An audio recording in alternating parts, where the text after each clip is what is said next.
Hi అండి. Welcome to my channel. ఇప్పుడిప్పుడే మనకు ఒక బ్రేకింగ్ న్యూస్ అయితే రావటం జరిగిందండి. ఏపీ క్యాబినెట్ భేటీలో ఉద్యోగులపై కీలక నిర్ణయం అని చెప్పి ఒక బ్రేకింగ్ న్యూస్ అయితే చూస్తున్నాం. మీరైతే వీడియోని ఎక్కడా కూడా స్కిప్ చేయకుండా ఎండ్ వరకు అయితే చూసేయండి. వీడియో నచ్చినట్లయితే తప్పకుండా లైక్ చేయండి, షేర్ చేయండి.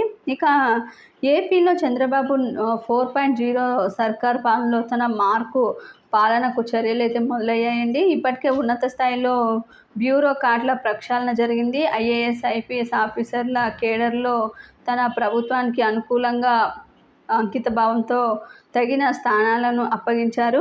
ఇక జిల్లా కలెక్టర్ల బదిలీలు చేశారు. ఇక అత్యంత కీలకమైన సాధారణమైన బదిలీలపై చంద్రబాబు ప్రభుత్వ రంగం సిద్ధం చేసినట్లు సమాచారం. ఇక 13 జిల్లాల పరిధిలో బదిలీలపై సూత్రప్రాయంగా నిర్ణయించినట్లు తెలుస్తోంది.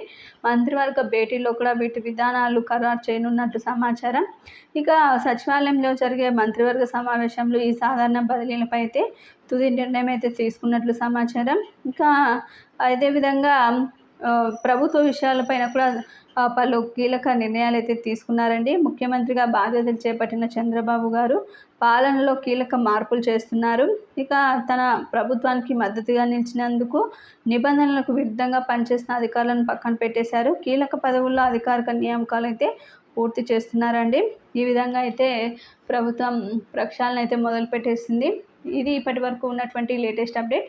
మీకు వీడియో నచ్చినట్లయితే తప్పకుండా లైక్ చేయండి, షేర్ చేయండి. ఇక ఉపాధ్యాయులకు కూడా 0 సర్వీస్ నిబంధనలతో ఈ యొక్క బదిలీలు అయితే చేపడుతున్నట్టు ఏపీ క్యాబినెట్లో నిర్ణయం అయితే తీసుకున్నారండి. మీకు వీడియో నచ్చినట్లయితే తప్పకుండా లైక్ చేయండి, షేర్ చేయండి. Thank you for watching.